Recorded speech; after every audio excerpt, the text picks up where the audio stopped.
Bienvenidos a Recomiéndame un libro. Yo como siempre soy René Morales y el día de hoy vamos a hablar de una cosa relativamente importante. Vamos a hablar sobre la discografía de esta señora que está aquí. No sé si se alcance a ver. Vamos a hablar sobre pues la discografía de Janis Joplin. Vamos a hablar sobre su carrera y vamos a analizar uno a uno cada uno de sus discos con la intención de tratar de entender la genialidad de una de las grandes cantantes del siglo XX. Y bueno, antes de que continuemos, me gustaría que se suscribieran al canal, me gustaría que me regalaran un like, me gustaría que me comentara qué piensa sobre Janis Joplin. Vamos a hacer un análisis, creo, relativamente rápido. Siempre digo lo mismo, pero nos tardamos un rato, porque ya saben que me emociono hablando de lo que me gusta y al final este canal está hecho prácticamente para eso, sino para compartir con la gente lo que tengo. Y bueno, comencemos hablando sobre Janis Joplin. Janis Joplin nació en Port Arthur, una ciudad muy chiquita que está prácticamente pegada a Houston, prácticamente en el sur de Houston. Nació en 1943 y se murió en Los Ángeles, California, en 1970. Tuvo una vida muy corta, de 27 años, y desafortunadamente solamente grabó 4 discos.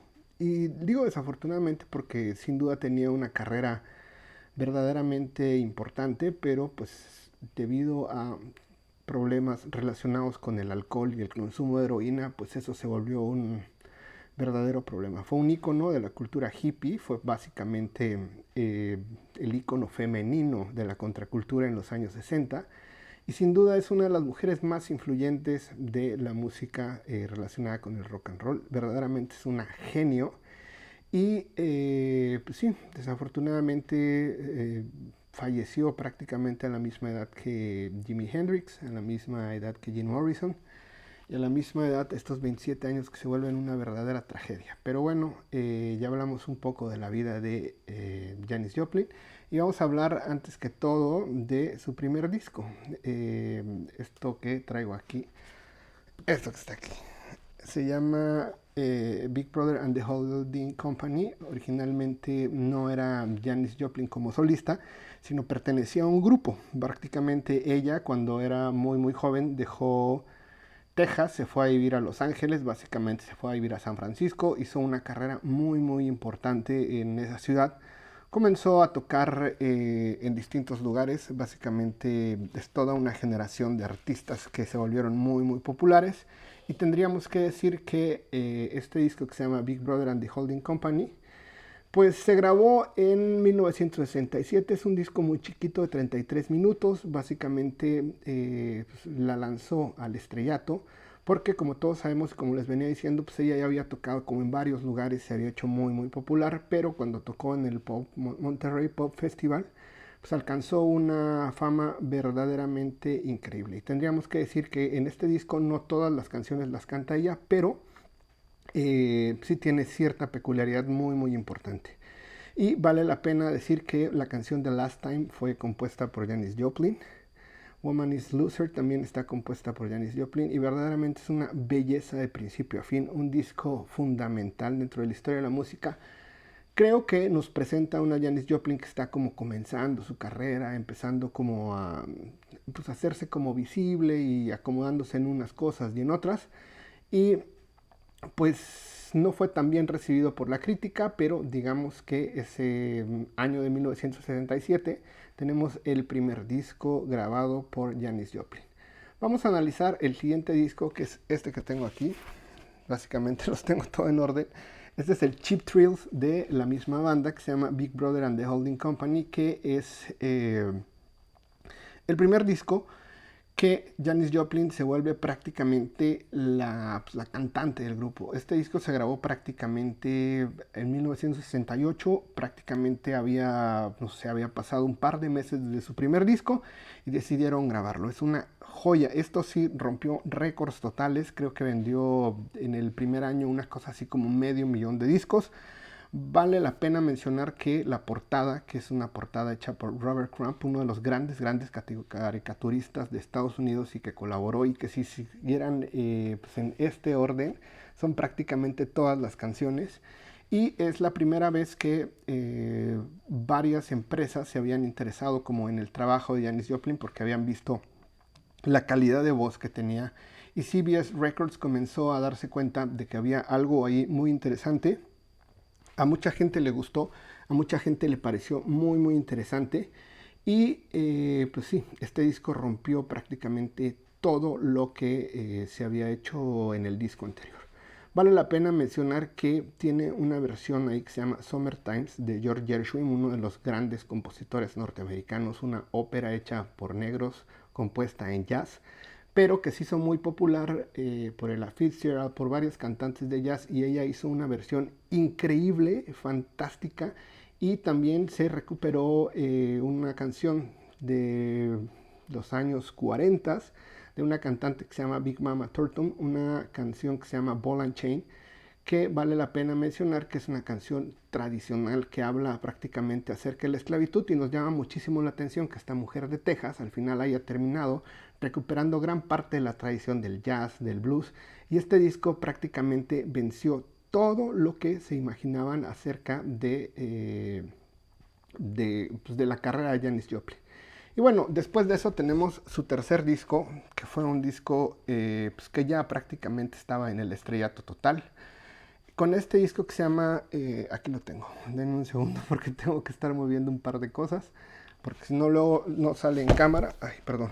Esto que está aquí, que tiene una portada bellísima, a mí me fascina, es una portada fascinante y posiblemente pues tendríamos que decir que es una de las mejores cantantes blancas que han hecho blues y jazz, porque prácticamente lo que hizo Janis Joplin fue recuperar gran parte de la tradición del blues y el jazz hecha por personas negras y llevarla al rock and roll, que básicamente es lo que se ha hecho toda la vida, si recordamos también la carrera de Elvis Presley. Miren, este disco que se llama I Got Them All Cosmic Blues Again Mama, pues es un disco que se grabó en 1969, prácticamente grabó 67, 68 y 69, prácticamente un año seguido detrás de otro. Es un disco también muy chiquitito, prácticamente 35 minutos, y ya, esto para mí es un disco fundamental, pero ahí la crítica pues, no la recibió como tan bien, porque después de Cheap Thrills todo el mundo estaba esperando que se volviera, sí, parte como de este rock ácido que había producido, y no querían prácticamente que hiciera lo que hizo Janis Joplin, que para mí es una genialidad, que fue apostarle de nuevo al mundo del jazz, apostarle de nuevo al mundo del blues, apostarle al mundo de pues, la música pues, negra prácticamente. En este disco se recuperó, como les decía, varias canciones. Hay una canción de Jerry Boy, que es la primera canción, que se llama Try Just a Little Bit Harder, y que verdaderamente es una joya fantástica. Cosmic Blues, que es la que le da sentido o le da el título al disco, está compuesta por Janis Joplin. Janis Joplin también era una gran compositora. Viene Maybe, que es una gran canción también. Y hay varias ediciones importantes. Vale la pena mencionar que este disco ya no aparece con el nombre de la banda anterior, ya no aparece con Big Brother and the Holding Company, sino ya aparece prácticamente como Janis Joplin solista, y pues una cuestión fantástica y genial del trabajo de una de las grandes cantantes del siglo XX, para mí o en mi opinión.